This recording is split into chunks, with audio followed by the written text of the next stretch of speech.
অথবা সে মানসিকভাবে সুস্থ নয়, তাকে অবিলম্বে মানসিক চিকিৎসার জন্য কোথাও পাঠানো উচিত।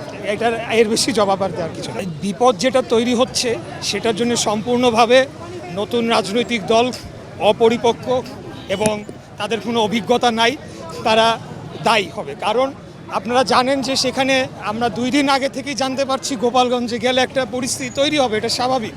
তারা বাংলাদেশের লে অফ ল্যান্ড, মানুষের অ্যাটিটিউড, অন্য অঞ্চলের মানুষ কীভাবে রিয়্যাক্ট করে এইসব তাদের ধারণা না নেই। তারা যখন দেখলো পরিস্থিতি উত্তপ্ত, তারপরে তারা সেটিকে আরও উত্তপ্ত করলো এবং এমনও খবর রটানো হলো যে সেখানে শেখ মুজিবুর রহমানের সমাধিস্থল ভাঙা হবে।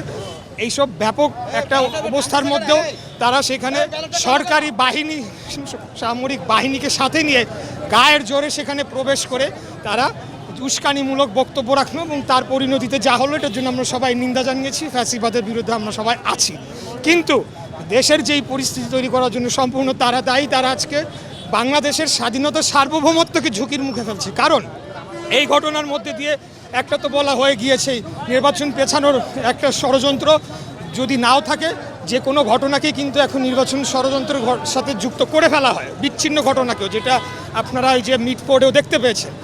পাশাপাশি এই যে আগামী মাসে অগাস্ট মাস আসছে, তখন এই ফ্যাসিবাদের চেতনা আবারও জাগ্রত হবে। এখন যে ঘটনাটা ঘটলো এর জন্য তারা নতুন করে উৎসাহ পাবে। কাজটা তো করতে হবে বিএনপির রাস্তায় থেকে পাহারা দিয়ে, এই ফ্যাসিবাদদের গলা পাড়া দিয়ে এই বাচ্চাদেরকে বাঁচিয়ে রাখতে হবে, তাদের জীবন আমাদেরকে। অতএব কেন তারা এই ধরনের অপরিপক্ক আচরণ করছে, তারা কি আদৌ একটি রাজনৈতিক দলের নিবন্ধন পাওয়ার যোগ্যতা রাখে কিনা, সেই প্রশ্নটা তুলতে হবে। তাদের সেই অভিজ্ঞতাটা হয়েছে কিনা, এটি আমি বলতে চাই। ধন্যবাদ।